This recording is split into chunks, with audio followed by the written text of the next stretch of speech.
This week marked 5 years since the collapse of Lehman Brothers investment bank, triggering the largest financial crisis since the Great Depression. This week also marked the second anniversary of Occupy Wall Street, an uprising that sought to channel the grievances of the financial collapse into a movement for change. And while the protests in the street have subsided, the message behind Occupy has not, particularly as we learn about the growing economic inequality in this country. While the U.S. income inequality has been growing for nearly 3 decades, last year the gap between the richest 1% and the rest of America reached the widest point since the 1920s. This according to global economists who analyzed IRS data going back to 1913. What they found is that the top 1% of U.S. earners collected about 20% of household income. These staggering numbers are exactly what's explored in a new documentary called Inequality for All, featuring former Labor Secretary Robert Reich. Take a look.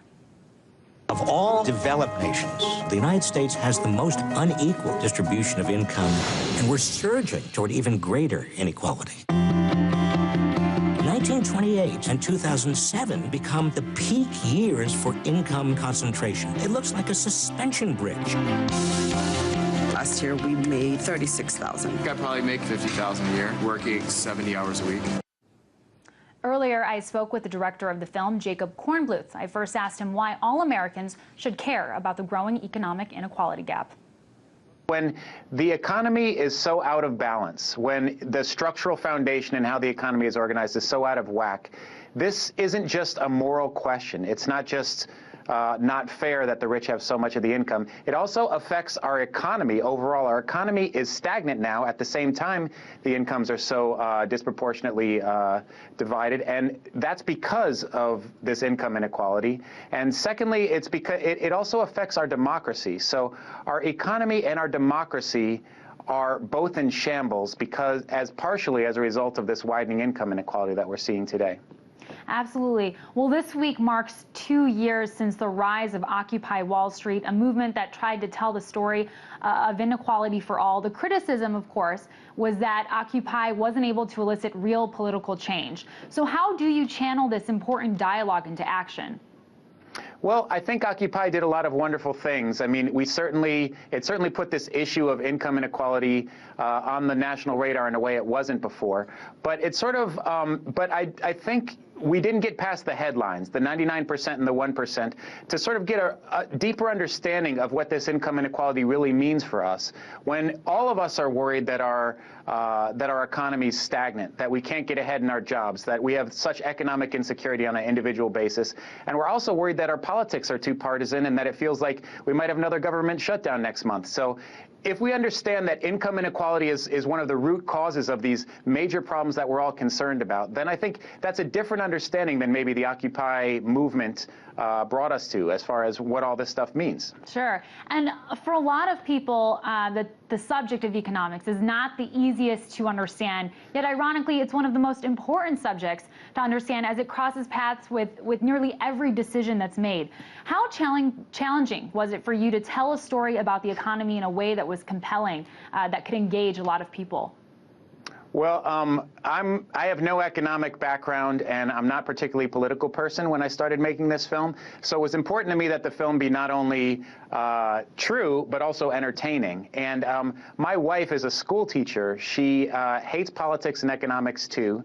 And she loves this movie, and not just because her husband made it either, but because she says it's for the first time she really gets it. When you see the movie, it not only talks about income inequality, but it connects the dots for how it affects our economy and our democracy in a way that I think makes the issue, it sort of does have a sort of aha, like you sort of understand it maybe for the first time, past sort of the headlines of the rich have all this and the poor have all that, or the Republicans think this and the Democrats think that. This is a big picture understanding of why income inequality does affect us all. And Jacob, this film is not actually the first collaboration for you and Robert Reich, the main voice in the film. Can you talk about how you two originally got connected and how it really translated into a documentary film? Sure. Well, first of all, I grew up poor. I grew up, my mom raising a family of 4 on between $9,000 and $15,000 a year. So I've always had sort of a keen interest in who gets what in society, but I never had any way to sort of voice that interest. And then I got really frustrated after 2008 and decided I wanted to make these short 2 to 3 minute videos, these kind of explainers that could explain to people like me who don't have an economics background some of these issues. I felt sort of trapped in a 24-hour news cycle where I was hearing all this news but not getting any understanding of the issues that were sort of facing me. And these videos sort of answered that, and hundreds and thousands of people started seeing them. I pointed the camera at Reich, I asked them questions that I wanted to know, and people got some information they needed, and that sort of gave me the confidence that making a film like this would have an audience as well. And of course, Robert Reich was the former labor secretary for Bill Clinton and also served in the administrations of Carter and Ford. Were you worried at all that his political background would make the message of the film politicized?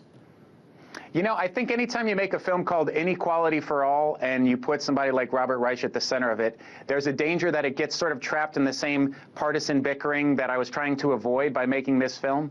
But the way we approached this issue was to try and take a big picture view. We step out of the sort of partisan fights of the moment, and we try and look at, say, the last 40 years or even the last 100 years, and sort of look at the shape of the economy. And what you see then is something that Republicans have had issues with, and Democrats and liberals and conservatives.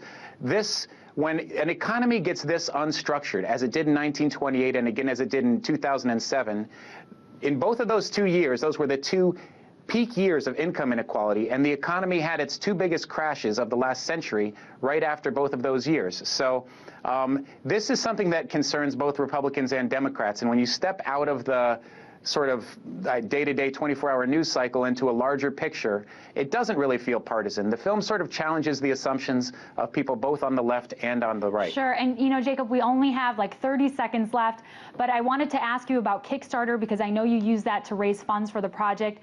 You made it well beyond your stated goal of $75,000. How instrumental do you think Kickstarter and other crowdfunding services are in leveling the playing field in Hollywood? You know, what's inspiring about Kickstarter is the fact that people who care about an issue can get together and do something about it. We were sitting in the edit room and we would see it tick up $10, $20 at a time. So it means that people who don't have a lot of money can have something to say about the types of movies that get made and get out there. And for that, these things are wonderful opportunities for filmmakers like me. Well said. Well, that was Jacob Kornbluth, director of Inequality for All, in theaters September 27th. Thanks so much for joining me. Thank you.